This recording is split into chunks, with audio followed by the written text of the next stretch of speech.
Welcome to Pause. Coming up on this episode, we'll be talking about the importance of literacy amongst children and what you can do about it right here on Pause.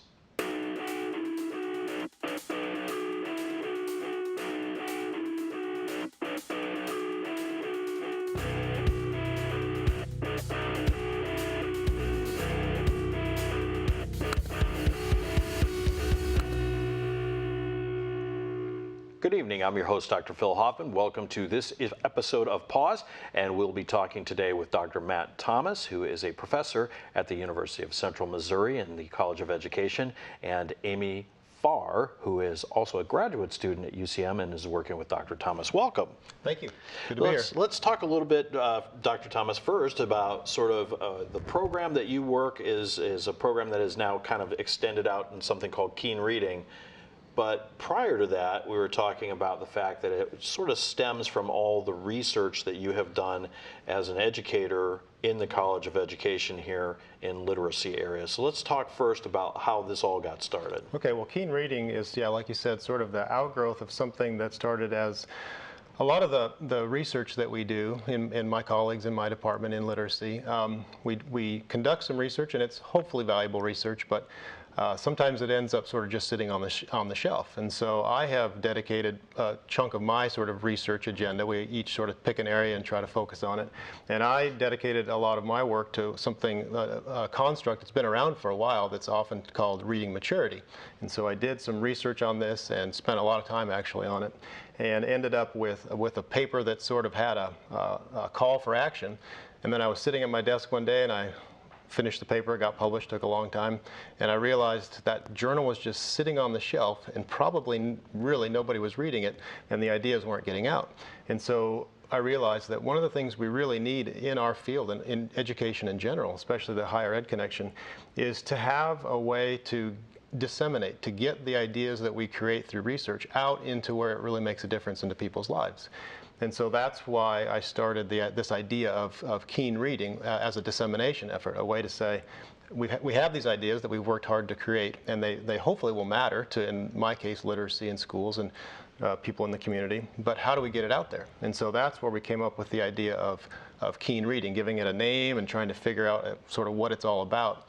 And that's where Amy has been fantastically helpful in helping us realize it's almost a marketing effort to say, how do we take ideas that are from sort of the academic side of things that do matter in daily life, how do we get those out there? And from a marketing perspective, Amy has been fantastic in giving us a name and a website and some of those efforts. And so that's where sort of the backstory, it's really the idea of how do we take the research ideas that we have, bring them out to the community, give it a name, make a plan, and bring it forward. And so that's the backstory to the Keen Reading side of things. So Amy, I know one of the things, and with all deference to my colleague Dr. Thomas, when you read academic papers, usually the average person would come away from that going, I have no idea what that was even about. So that's got to be a challenge to take something that sometimes it can be fairly esoteric in terms of the article itself and turn it into something that people can actually kind of wrap their hands around. So what was that process like? Yeah, it's definitely hard to take academic research and make it resonate with people. So I mean, they were fortunate enough to hire a graduate assistant so that I, dedicated those hours to do it. So I read the article over and over again, studied it. And then I kind of just put out what I thought about it. I mean, what I got out of it, and wrote a little summary. This is what I got out of it. Someone who doesn't know anything about literacy efforts or what they're doing in the College of Education. And I just this is what I think you wrote about, and showed it to him. And I mean, that's pretty insightful for him to get an outside perspective. Yeah, and then from there, he shares with me all this research that he's been doing for, 10 plus years. And we figure, why not just put it all in one place to where people can easily access it. So now you can go to keenreading.org and find all of the research that we've done, and it's very user friendly. It looks nice. It's just a very simple website instead of this kind of article that takes a while to read and maybe it is able to reach people outside of the literacy field. And I know just from my experience with scholarly articles, it's hard to unpack those things sometimes because you might go through several pages of citations that sort of the average person, again, doesn't know anything about.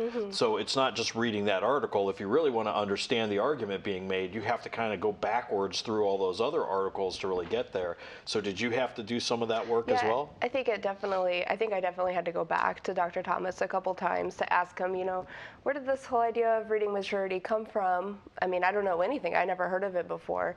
And here I am reading this article of his take on it. So I kind of had to do with some research, online, and then also ask him to further explain some of the ideas in it. But yeah, it was a challenge, but and very helpful to me too, because that going back and forth really helps you refine your ideas. And the website, like she said, it's very simple, but it takes a long time to make something simple, to boil it down. Like Abraham Lincoln said, I'm sorry for the long letter, I didn't have time to write a short one. I mean, it is hard to boil it down into those little pieces, but we've got it there thanks to Amy's help. And it really does take sort of the big idea, puts it out there in a simple form, and then ideally, it makes it accessible for people to be able to put it into practice, because these ideas are not meant to just be ideas on a shelf, but they're meant to impact people's lives, especially in this area of literacy. And certainly the process, Matt, in getting an academic paper published, it's a lengthy process, as you mentioned. Definitely. And it requires almost a miracle in some senses, because there are thousands and thousands of academic folks who write papers every day, and so those publications, there are not that many of them, right, and they're very limited. So the fact that your article was published obviously means that the editors of that journal thought that you had significant findings or ideas. Yeah, hopefully. And this, I was turned down many times. That's kind of, that happens a lot. But one of the things that this effort tries to put forth, it is sort of trying to push my field into a new direction.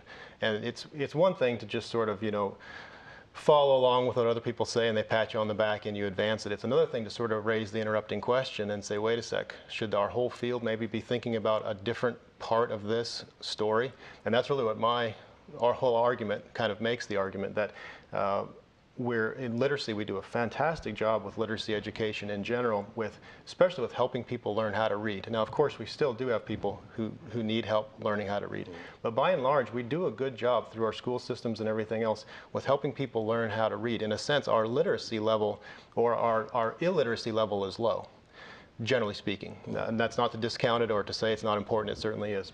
But the big need in the arguments that I make is that we need to move past being just not illiterate and to really grow as a society towards becoming truly literate.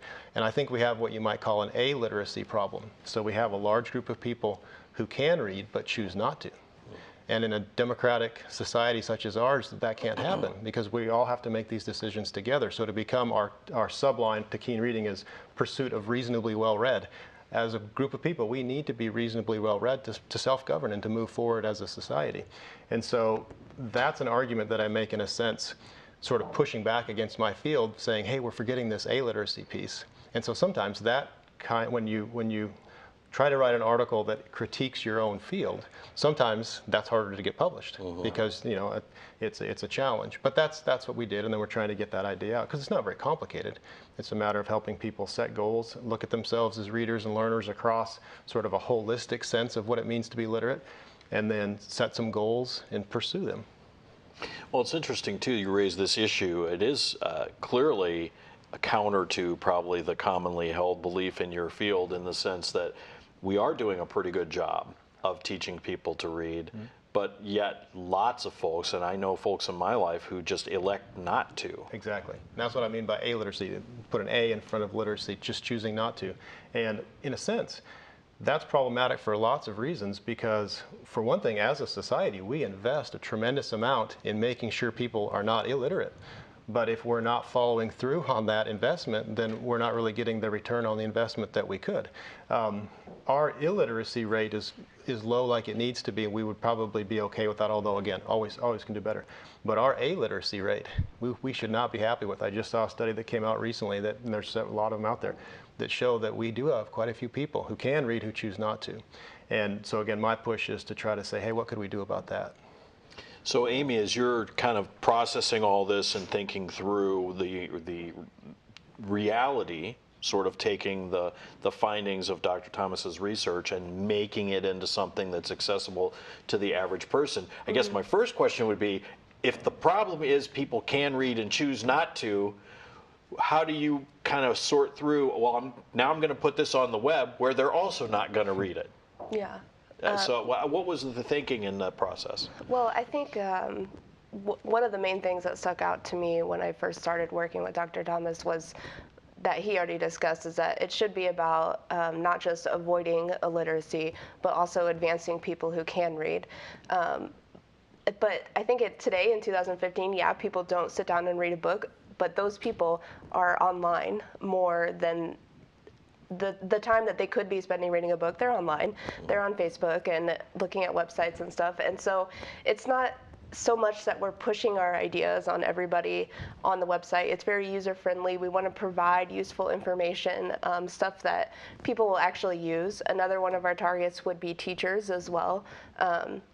So we feel, that teachers should also be very highly literate and should enjoy reading, because they can't, teach people how to read, how to enjoy reading if they themselves don't enjoy reading. So, like Pinterest and all those social media sites are really popular with teachers, and so we feel that it's a really good connection to get connected with them.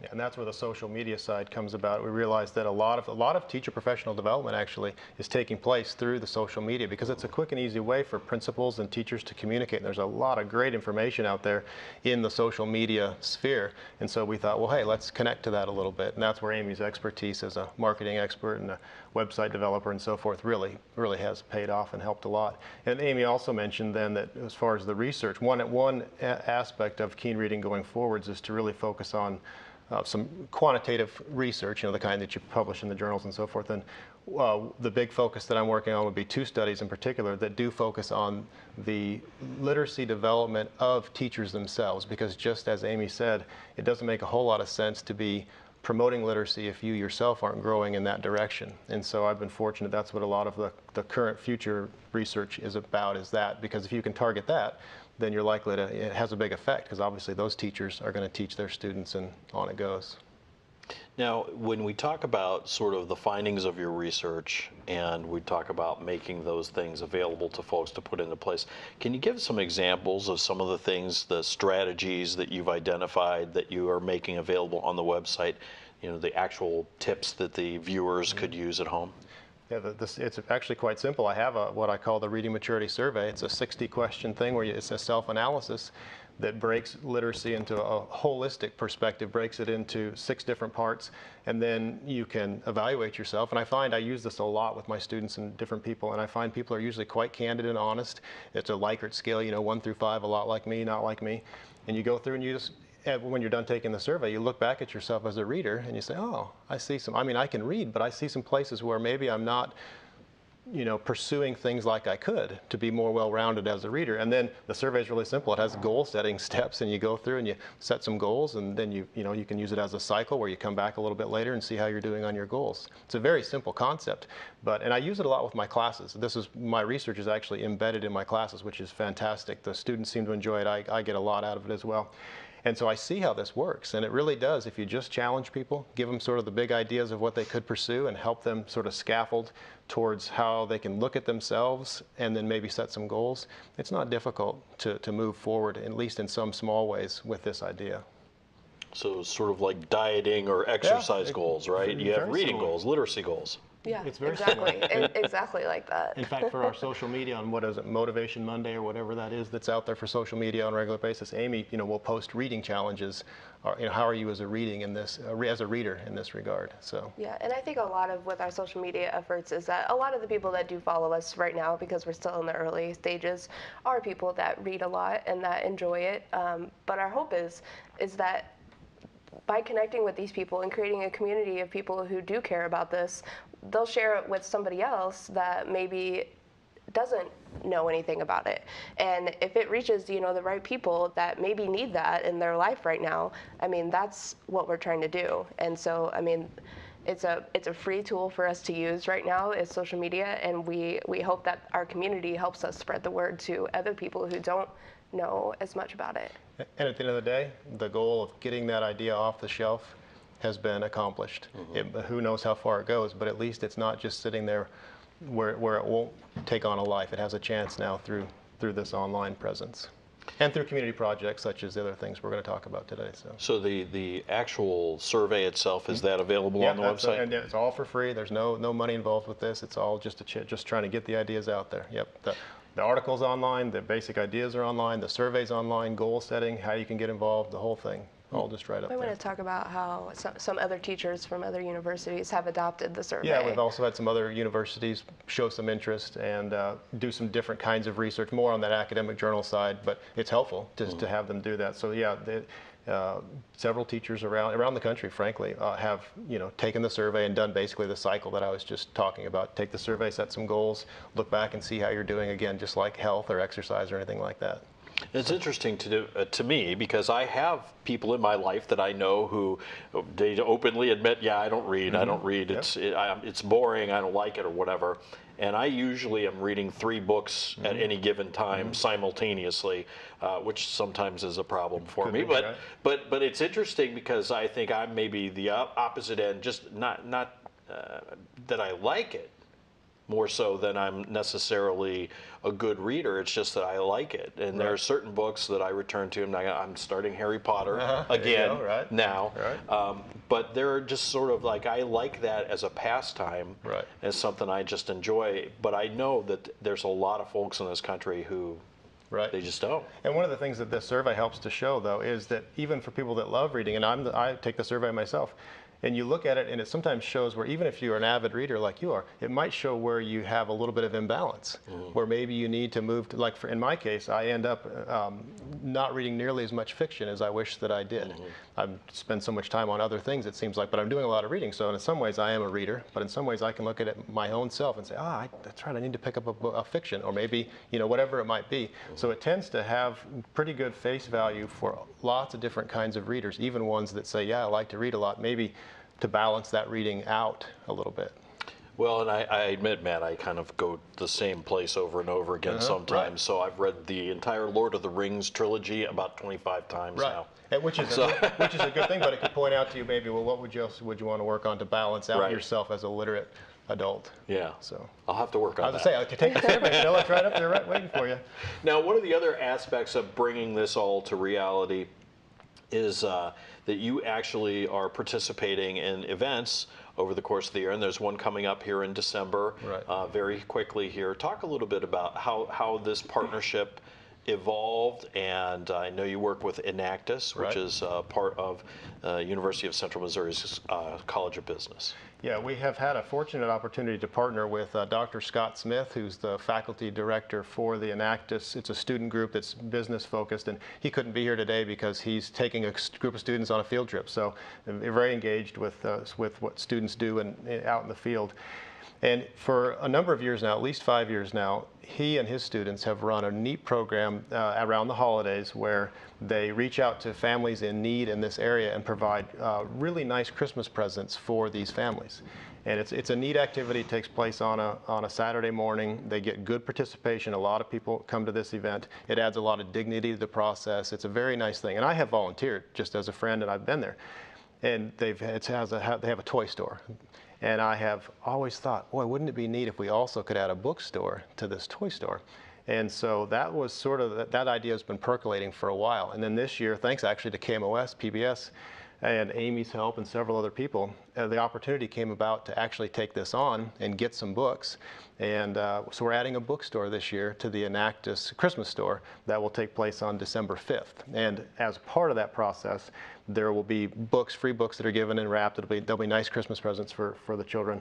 But we also are integrating sort of a semester-long process of helping students with some of the little bit of the introductory ideas of this whole keen reading thing, which is to say, looking at themselves as readers, even the littlest students on up, and the adults if they want to participate, and setting some goals, setting some literacy goals that then maybe some of the materials that we can help provide them would help them, achieve those goals. It's a lot to manage when I hear you talking about this, because obviously there are other entities in our area that are active in literacy. So I know that you work with them. I know that you're working with these events and you're working to conduct your research. I mean, there's a lot of things happening sort of simultaneously, aren't there? That's right. And that's why we, in fact, when we spent time trying to brainstorm this whole thing, we realized we need to define this down to 4 pillars. And so the 4 things, I've got them, I referred to them on my notes, make sure I get them right. But literacy research, I mentioned that, community projects, teacher preparation, and social media. So whatever we do, it has to fall into one of those 4 categories. And so a lot of what you mentioned is a lot of this community outreach, community projects. And you're right, there are a lot of good literacy things happening even right here in our community. And you don't have to go nationwide to find a lot of those efforts. One of the things, actually, this will probably be our next Keen Reading effort, would be, I think, a service that Keen Reading could provide in our department, Educational Foundations and Literacy. We could provide simply a way to say, who are all these people that are working on literacy, and do we know each other? So to just gather people together, I'm brainstorming the title of Warrensburg Literacy Summit, just something that gets all these different people together who participate. They all have the same common goal, which is advancing literacy in our community, and just bringing them together so that we know what we're doing. And we've started to do that in small ways already, and it's had a huge payoff. Even the partnership between us and KMOS, and now we're working with the UCM library. I mean, there's a lot of great things that can happen when people just get together and share their ideas, especially when they already have a common interest. And so you're right, it does quickly sort of move in many directions, but if you look at it under those 4 pillars, and always kind of keep reining it in, it all fits. So Amy, you've had the experience now of working with this for most of this year, and I know you're graduating, so your graduate assistantship is coming to an end. Yeah. As you look back on this experience, what do you feel that you have gained the most from this? Just kind of taking an idea and materializing it, and just noticing that like he said, there are people right here on campus. I mean, multiple groups that want to do the same thing that we're doing, that want to do the same thing that Dr. Thomas is doing, but we don't know who they are. Nobody's connected. Everybody's going on their own way, and not every group may be able to collaborate, but we can definitely help each other, and we should know what everyone is doing. So just in the last year, we've materialized the idea, which is great, and then just the amount of the amount of response we've gotten from the past press release that we did through you guys with our last book distribution. We have gotten 2 or 3 contacts that really want to help us and really want to help our mission, just from that one little press release on the ucmo.edu website. It's just people really care about this, and it's something that they want to help. And I mean, even doing this interview right here people really reach out to us. And we really do have to thank KMOS for a lot of that, because obviously you have a voice, but also so there's some gravitas. If PBS is involved, it's a real thing, and that has been very helpful. So I want to say thank you to you guys. Just this morning we were here gathering some books that you were donating for this store on December 5th, and that's, I think, going to make a real difference. Well, I appreciate that. Obviously, PBS nationally has a huge commitment to education, and literacy is one of the key pillars in that commitment. So Absolutely. We're thrilled to be partnered with you folks and helping you as much as we can. Yeah. So Amy, now you're going to graduate. Do you have plans? What are you going to do next? I actually started my own business, which is kind of doing the same thing that I did for Keen Reading, which is website development and social media. And also other marketing efforts, like online advertising and pretty much anything that an organization or a small business would want to do digital marketing wise. So I'm expanding my business after I graduate and going to continue to work on that full time and see how that goes. It's actually Better Marketing by Farr, Farr for my last name. So yeah, I'm excited to see. And I think there's a real niche there for small businesses, but also, if you think about it, for the academic world, because all of us in the academy who are producing research kind of have the same problem. Right. That somehow you have to work hard to get those ideas, but it really does matter to get them out to where they really make a difference in people's lives. And the kind of thing that Amy does is, I've actually mentioned to her she could start her business just in the academic field, just helping take academic ideas out into where they matter in people's lives. So. Well, it certainly is. It's true. I'm sure there are many folks like you who have taken that next step.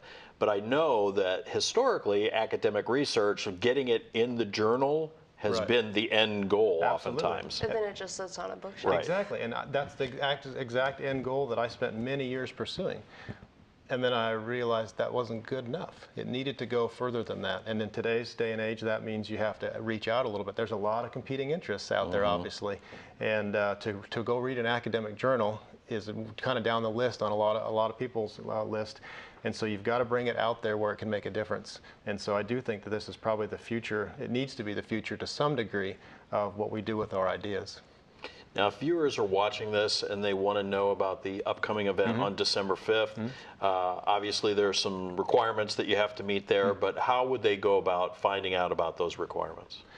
Probably just getting a hold of us. You can go to keenreading.org, or you can visit us on Facebook. It's just facebook.com/keenreading.